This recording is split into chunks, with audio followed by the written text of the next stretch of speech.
Selamat pagi Bapak Ibu Guru SMP Negeri 2 Kampus Purung. Hari ini kita akan menerima penjelasan dari Pak Hidayat Putra SPDI tentang berbagi praktek baik pada kita semua, di mana beliau adalah calon guru penggerak untuk periode tahun ini. Kepada Bapak, kami persilahkan. Terima kasih Ibu Rohia. Assalamualaikum warahmatullahi wabarakatuh. Alhamdulillah sampai saat ini atas doa dan dukungan Taman Guru Sejawat, hari ini rencananya saya mau memaparkan kegiatan budaya positif. Di mana kegiatan budaya positif ini adalah materi di kegiatan kami di modul 4.1. Jadi sebelum saya memulai kegiatan, alangkah baiknya kita berdoa dulu. Berdoa akan saya pimpin menurut agama Islam, yang agama yang lain boleh mengikuti. Bismillahirrahmanirrahim. Ya Allah ya Rabbi ya Rahman ya Rahim.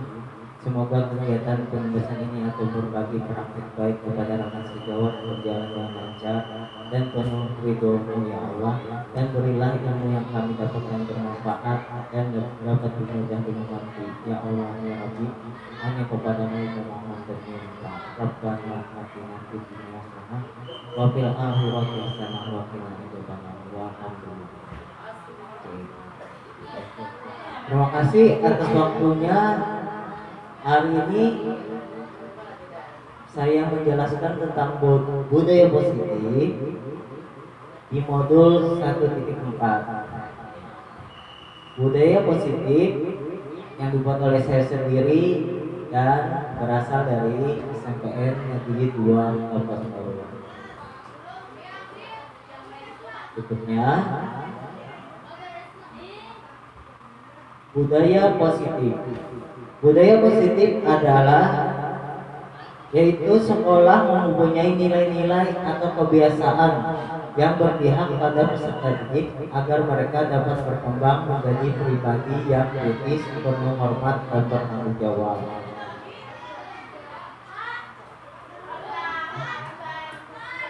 Dan seterusnya, perubahan paradigma.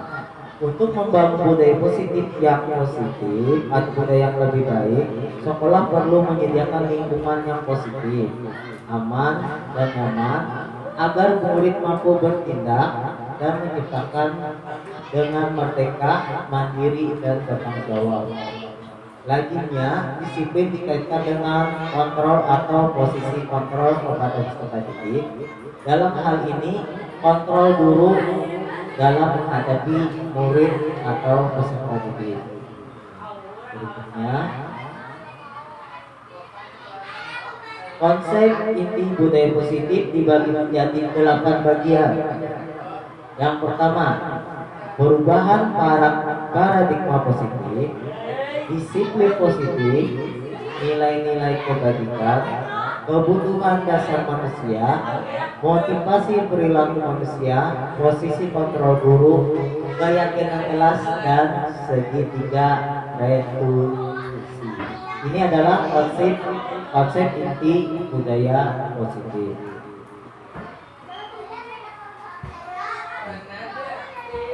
Pembelajaran dengan paradigma baru. Di sini tetap pembelajaran menggunakan paradigma baru adalah sesuai dengan profil pelajar Pancasila. Yang pertama, kemerdekaan atas Tuhan Yang Maha Esa, kebinekaan global, bergotong royong, mandiri, kreatif dan bernalar kritis. Di sini, pembelajaran dengan paradigma merupakan pembelajaran yang dirancang berdasarkan prinsip-prinsip pembelajaran yang berdiferensiasi, sehingga peserta didik belajar sesuai dengan kebutuhan berdasarkan tahapan perkembangan sesuai teori psikologi modern untuk mewujudkan profil pelajar Pancasila.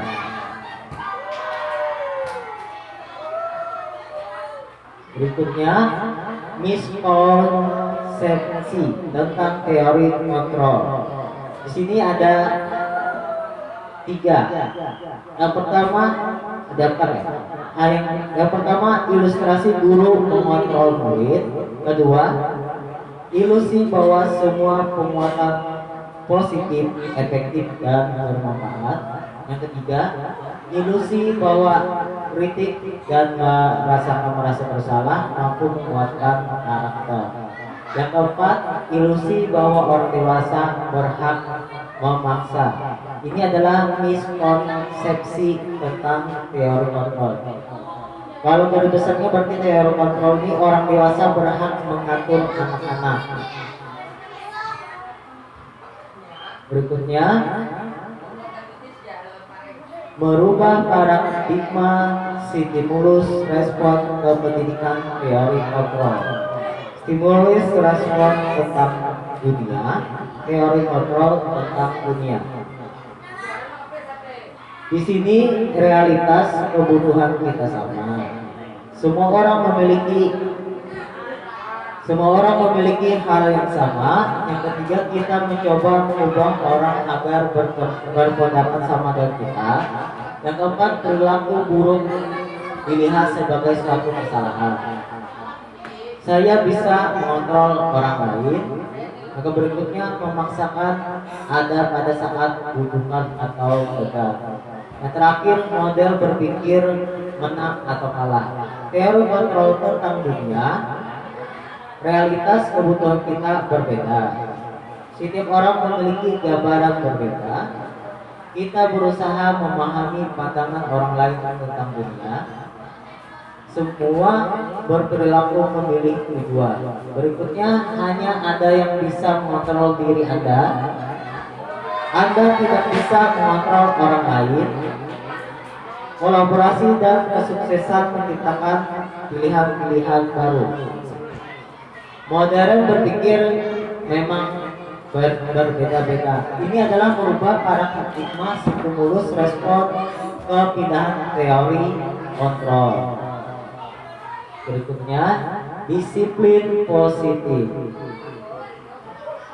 Disiplin positif berasal dari kata disipiliana yang artinya belajar. Disiplin mengacu pada disiplin diri yang memiliki tanggung jawab terhadap apa yang dilakukan berdasarkan nilai-nilai yang diyakini.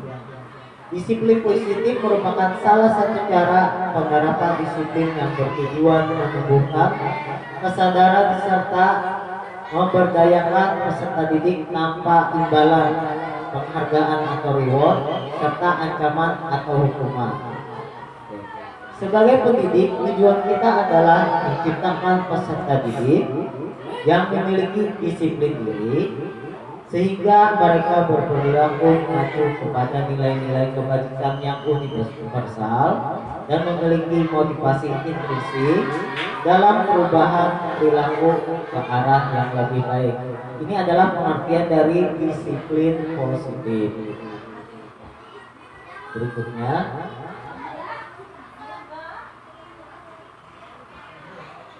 nilai-nilai kebajikan. Nilai-nilai kebajikan yang disepakati bersama lepas dari suku bangsa, agama, bahasa, ras, atau latar belakang. Contohnya, nilai kebajikan institusi atau organisasi. Di sini yang pertama, profil pelajar Pancasila, beriman bertakwa kepada Tuhan Yang Maha Esa dan berakhlak mulia, kebinekaan global, gotong royong, mandiri, bernalar, kritis, dan kreatif. Dari Ibo Premier Program IUP, toleransi, rasa hormat, integritas, mandiri, menghargai, antusias, empati, keingintahuan, kreativitas, kerjasama, percaya diri, dan komitmen. 9 pilar karakter, yaitu berasal dari Indonesia Heritage Foundation IHF. Cinta Tuhan dan segenap ciptaannya, kemandirian dan tanggung jawab, kejujuran atau amanah, diplomatis, hormat dan santun, dermawan, suka menolong dan gotong royong, percaya diri, kreatif, dan pekerja keras, pemimpin keadilan dan baik dan rendah hati, toleransi, kedamaian dan kesatuan. Ini adalah bagian dari nilai-nilai kebajikan, nilai yang disepakati bersama, lepas dari suku, bangsa, agama, bahasa, ras, atau latar belakang budaya. Berikutnya lagi, kebutuhan dasar manusia. Kebutuhan dasar manusia adalah segala sesuatu yang dibutuhkan oleh manusia untuk mempertahankan keseimbangan, kondisi psikologis dan psikologis yang bertujuan untuk mempertahankan kehidupan dan kesehatan. Ini adalah kebutuhan dasar pada manusia.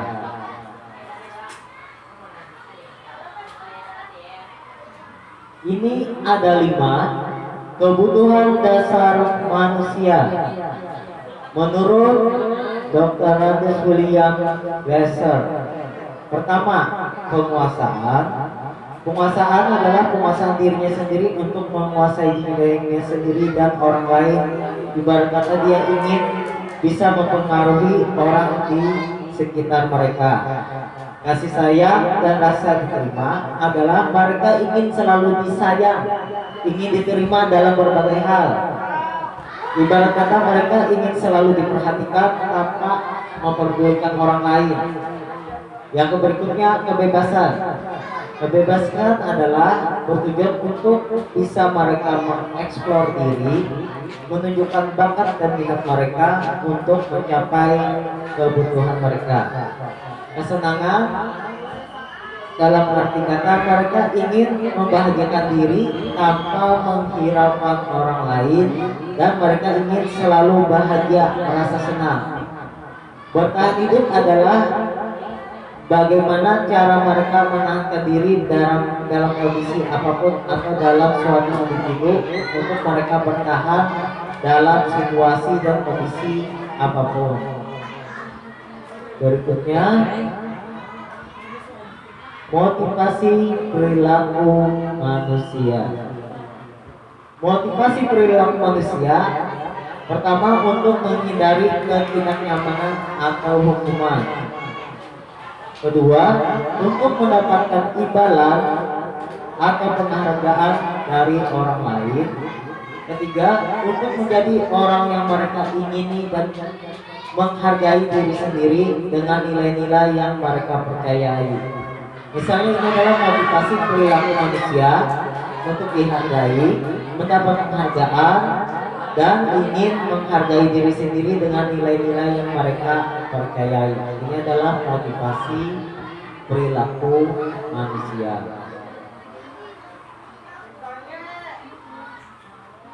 Di sini ada konsep disiplin dengan identitas gagal.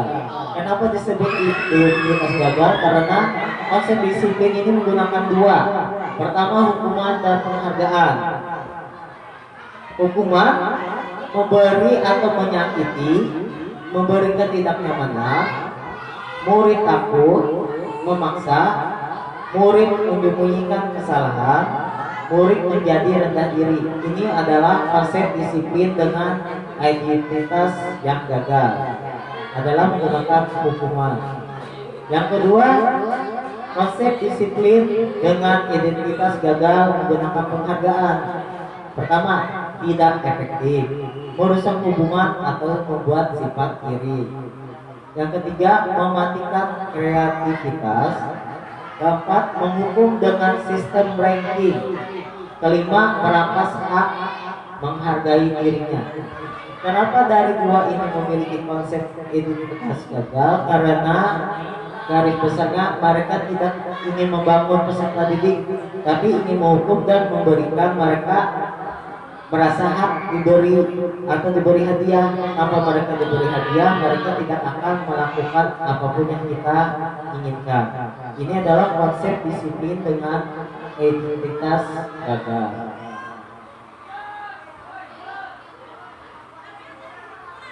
Berikutnya konsep disiplin dengan identitas sukses. Di sini ada dua juga konsepnya. Pertama konsekuensi, kedua restitusi. Konsekuensi adalah penguatan jangka pendek. Yang kedua perlu motivasi atau motivasi berkelanjutan, stimulus atau respon, murid menghormati peraturan, kehilangan waktu untuk merenungkan kesalahan. Itu adalah konsekuensi.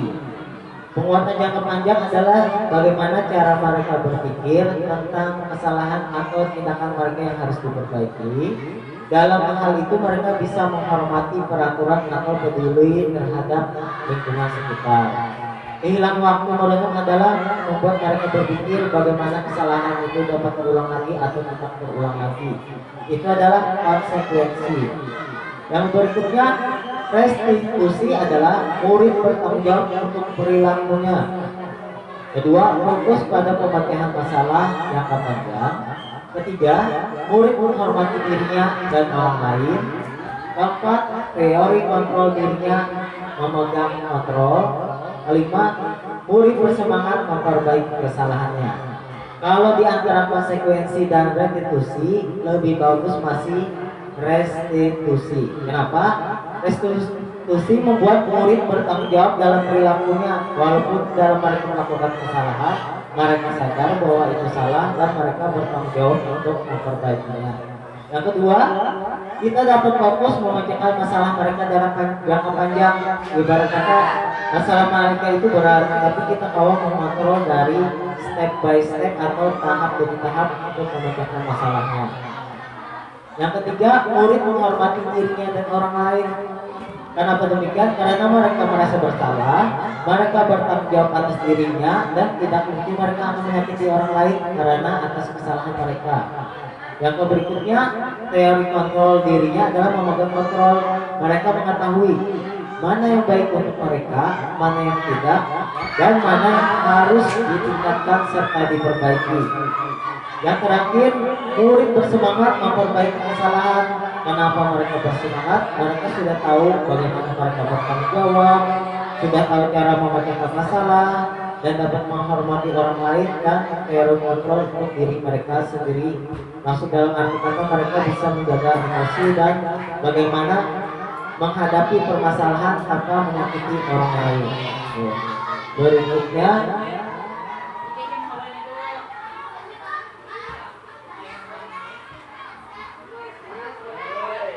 konsep disiplin pendekatan restitusi. Di sini ada dua konsepnya. Sebuah cara menanamkan disiplin positif pada murid atau peserta didik. Ada dua, pengertian restitusi dan ciri-ciri restitusi.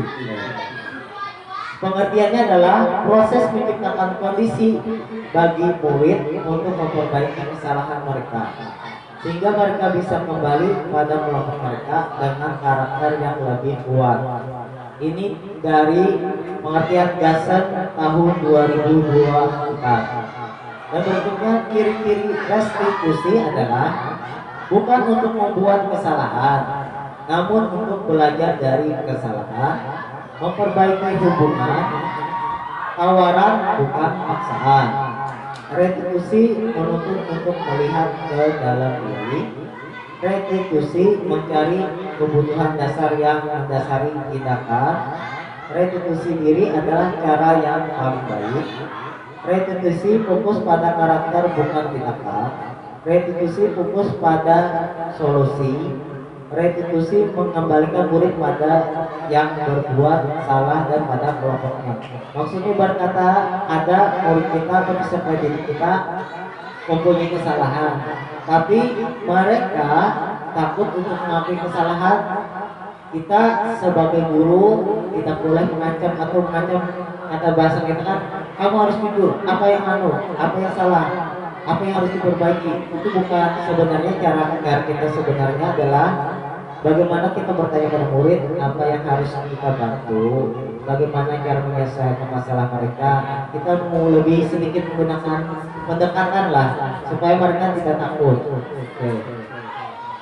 Berikutnya,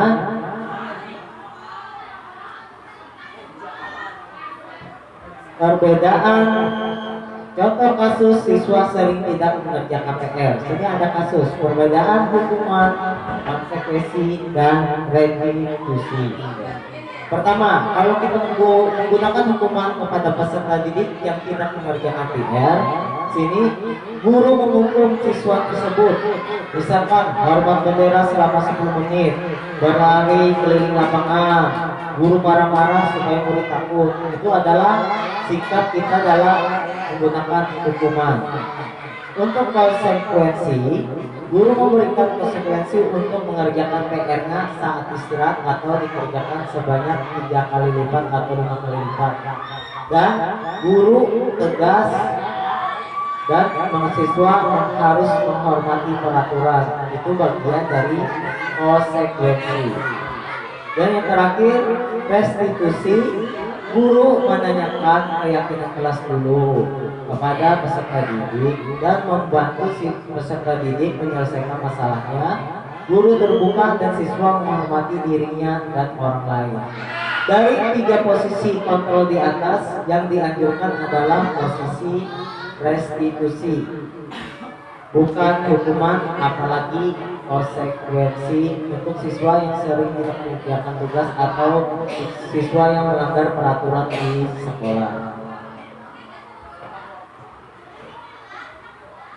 Berikutnya 5 posisi kontrol.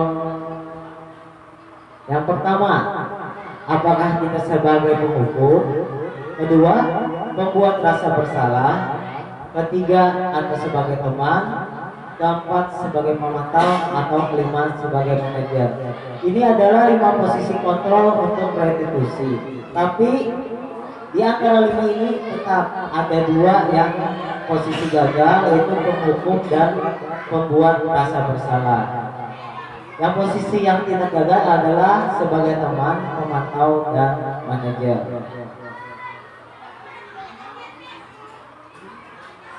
Di sini ada contoh penerapan 5 posisi kontrol. Sebagai penghukum, misalkan siswa tidak memakai atribut lengkap saat upacara bendera. Di sini kita sebagai penghukum, patuhilah aturan sekolah, lalu berdiri di depan barisan. Kalau kita seperti ini, kita adalah posisi sebagai penghukum. Kalau kita posisi pemantau, kamu sudah melanggar apa peraturannya dan konsekuensinya, itu sebagai pemantau. Kalau sebagai teman, ayolah tertib, buat ibu guru atau bapak guru bangga, kalian ini tidak apa-apanya, kamu salah. Itu maksudnya kita memberi nasihat dengan membuat mereka tetap menyadari kesalahannya, itu di posisi teman.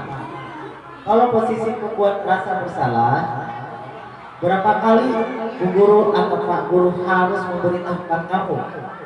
Bu guru atau pak guru kecewa kepada kamu, itu membuat rasa bersalah. Sebagai manajer, apakah kamu tahu kesalahan kamu? Kira-kira bagaimana kamu akan memperbaiki kesalahan ini? Ini adalah contoh-contoh penggunaan atau penerapan 5 posisi kontrol pada saat siswa tidak memakai atribut lengkap saat upacara bendera. Di sini ada posisi penghukum, pemantau, teman, pembuat rasa bersalah, dan manajer. Tapi sebaiknya lebih bagus digunakan adalah teman, pemantau, dan manajer. Kalau penghukum, pembuat rasa bersalah, itu masuk posisi kontrol yang gagal. Berikutnya, keyakinan kelas. Mengapa keyakinan kelas? Mengapa tidak ada peraturan kelas saja?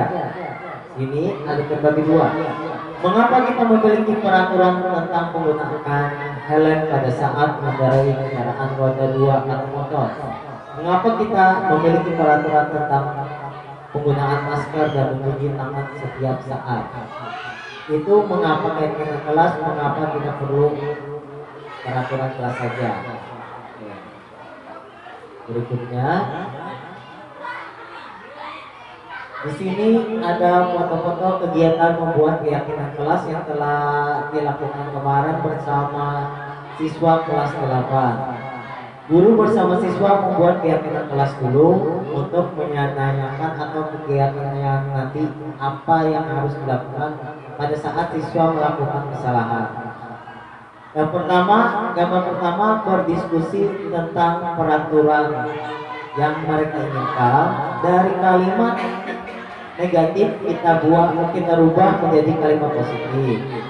Sini menyusun peraturan menjadi keyakinan kelas. Menyusun peraturan yang telah disepakati menjadi keyakinan kelas. Yang terakhir, menempelkan keyakinan kelas di kertas. Misalkan contoh keyakinan kelas yang ditanyakan kemarin anak-anak, jangan membuang sampah sembarangan. Itu kan kalimat negatif. Kalau dirubah ke kalimat positif yang lebih baik lagi adalah gunakan buanglah sampah pada tempatnya.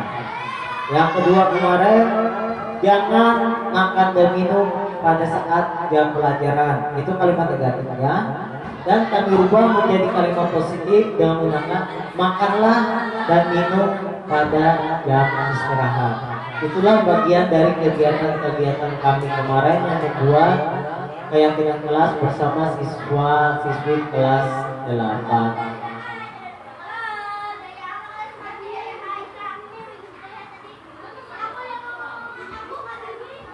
Berikutnya, bagaimana pembentukan keyakinan kelas? Pertama, lebih abstrak daripada peraturan.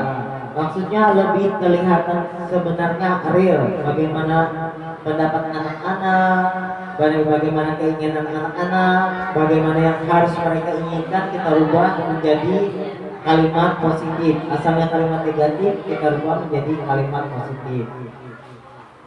Yang berikutnya berupa pertanyaan yang universal. Maksudnya pertanyaan yang menyuruh kepada peserta didik bagaimana mereka membentuk keyakinan kelas mereka. Yang kedua, dibuat dalam bentuk positif. Dibuat dalam bentuk positif adalah kalimatnya yang negatif. Misalkan kayak tadi, jangan membuang sampah sembarangan. Kalimat itu kan kalimat negatif. Dirubah menjadi kalimat positif adalah buanglah sampah pada tempatnya. Sama kayak tadi, jangan makan dan minum pada saat jam pelajaran. Dirubah menjadi kalimat positif, makanlah dan minum pada jam istirahat. Yang berikutnya, sedikit saja biar mudah diingat. Ya benar, kalimatnya sedikit, ringkas, padat dan jelas supaya peserta didik ingat tentang keyakinan kelas yang telah dibuat atau disepakati. Yang berikutnya, dapat diterapkan di kelas. Seterusnya, semua warga kelas hendaknya ikut berkontribusi dalam pembuatan keyakinan kelas. Benar, kemarin seluruh siswa kelas 8 berkontribusi atau mengikuti dalam memilih atau membuat keyakinan kelas yang akan disepakati. Dan seterusnya yang terakhir, bersedia meninjau kembali keyakinan kelas dari waktu ke waktu. Maksudnya, apakah keyakinan kelas yang telah disepakati itu bisa berjalan lancar atau tidak, itu akan ditinjau kembali dan dapat dirubah kembali untuk pada semester berikutnya atau pada tahun pelajaran berikutnya.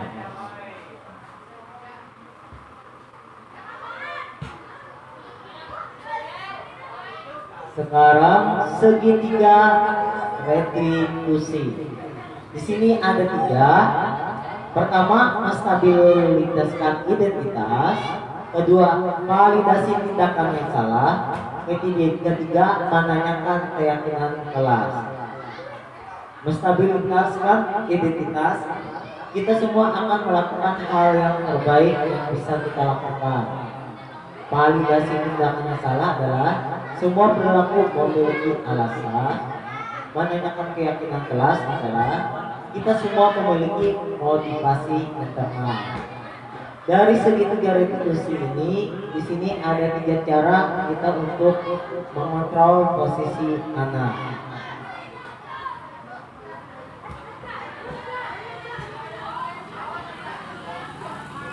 Dan terakhir, terima kasih. Inilah paparan materi yang singkat dari saya tentang disiplin positif. Kalau ada teman-teman anggota sejawat boleh memberi saran atau pendapat silahkan. Karena ini hanya untuk sharing saja, kita berbagi pengalaman yang tentang modul pembelajaran saya pada modul 1.4. Demikian yang telah saya sampaikan, saya kembalikan kepada moderator dulu, Ibu Romuja, silakan. Terima kasih Pak Padaya menjelaskan kita tentang budaya positif pada kami semua, dan mudah-mudahan ini bermanfaat. Mungkin ada dari kita Bapak Ibu guru yang belum paham tentang atau ingin mengetahui atau ingin memberikan contoh bagaimana budaya positif itu yang bisa kita lakukan di sekolah kita. Ya, mungkin ada yang bertanya, silakan. Saya ingin menanyakan ini pertanyaan di bawah tadi Pak, yang di atas. Oh.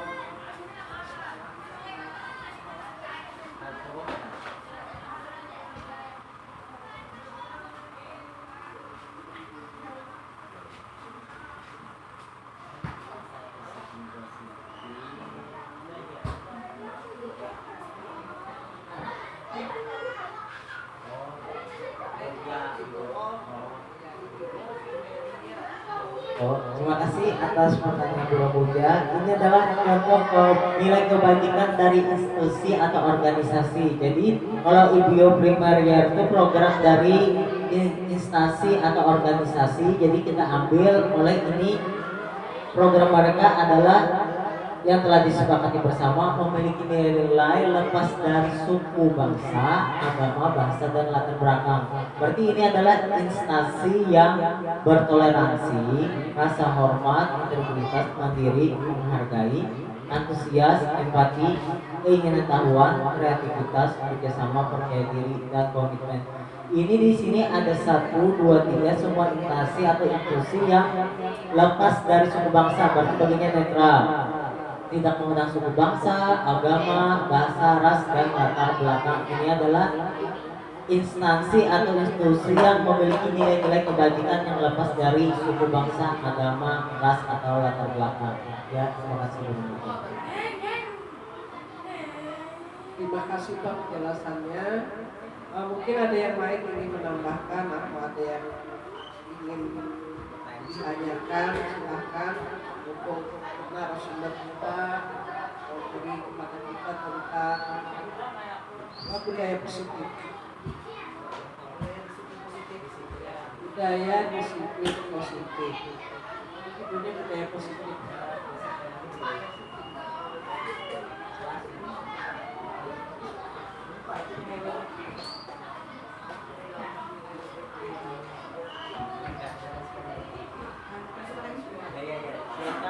Silakan untuk Bu Asmaul minta saran dan masukannya.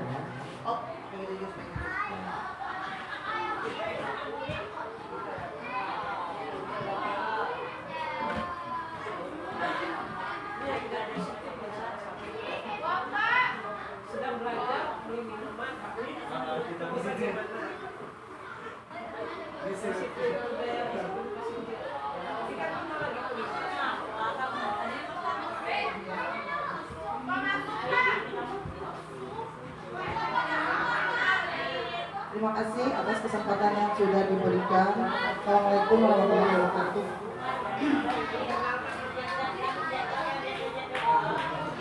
Perkenalkan, nama saya Asmaul Husna SPDI. Saya mengambil mata pelajaran pendidikan agama Islam. Di sini yang saya ingin tanyakan,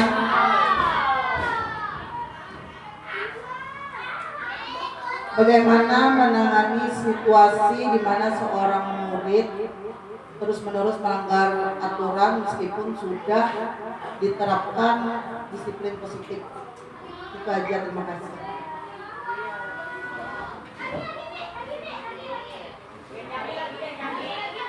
Oke, pertanyaannya sangat bagus ya. Alhamdulillah ada responnya. Beri tepuk tangan dulu. bagaimana membuat posisi kontrol untuk peserta didik yang selalu melanggar peraturan. Oke. Di sini saya cuma memberikan saran saja. Posisi kontrol yang bagus kita terapkan pada anak itu kalau dia melanggar terus, apa mereka sadar kita sebagai manajer saja, manajer dan teman. Ini kan maaf ya Bapak Ibu, posisi kontrol ini kita bukan mengambil satu saja, kita bisa jadi manajer, teman, membuat merasa bersalah, menghukum atau pemantau. Jadi kita di sini menurut saya, saran saya, kalau anak terus mengulang kesalahannya tanpa mereka sadar, kita bisa jadi pemantau dan manajer. Itu saran saya, apa manajer. Kita kembali lagi ke berikutnya. Manajer, kita sebagai manajer atau pemantau, kita membuat mereka berpikir dulu. Kita beri pertanyaan atau kenapa kamu terus melanggar peraturan ini? Apa peraturan dan konsekuensinya kan kamu harus tahu, dan kamu kan sudah tahu itu sebagai pemantau. Kalau sebenarnya kamu tahu apa yang harus kamu lakukan, itu yang sebagai pemantau.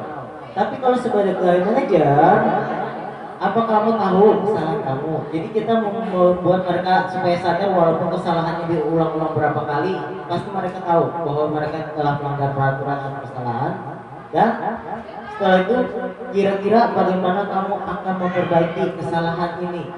Kalau posisi pemantau dan manajer, kita Bapak Ibu kita aman. Kenapa? Kita tidak menghukum anak-anak, kita tidak akan menghukum, tidak mereka membuat bersalah, tapi kita pemantau dan manajer kita bisa mengontrol diri mereka dulu. Kenapa mereka melakukan itu? Mereka pasti akan tahu. Apakah kamu tahu kesalahan kamu? Tahu katanya. Tapi kenapa diulang? Nah itu. Tentu setelah itu kan kita beri pertanyaan lagi. Kira-kira bagaimana kamu akan memperbaiki kesalahan ini? Bagaimana? Apa kalau salah sama teman meminta hal? Kan kita menumbuhkan sadar diri dulu. Untuk mereka sadar diri.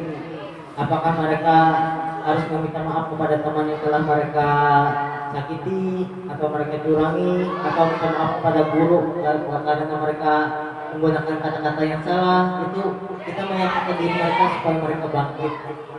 Bukan berarti kita membuat mereka tapi sadar diri lah kalau nanti garis besarnya. Oke, demikian jawaban dari saya. Mohon maaf kalau ada yang salah. Terima kasih atas pertanyaan dari Bu Asmaul Husna.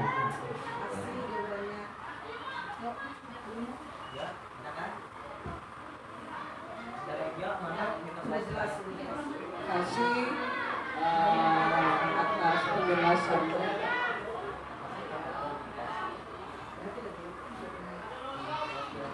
Juga terima kasih atas pengetahuan yang diberikan kepada kami semua pada penyaji tadi, Pak Hidayat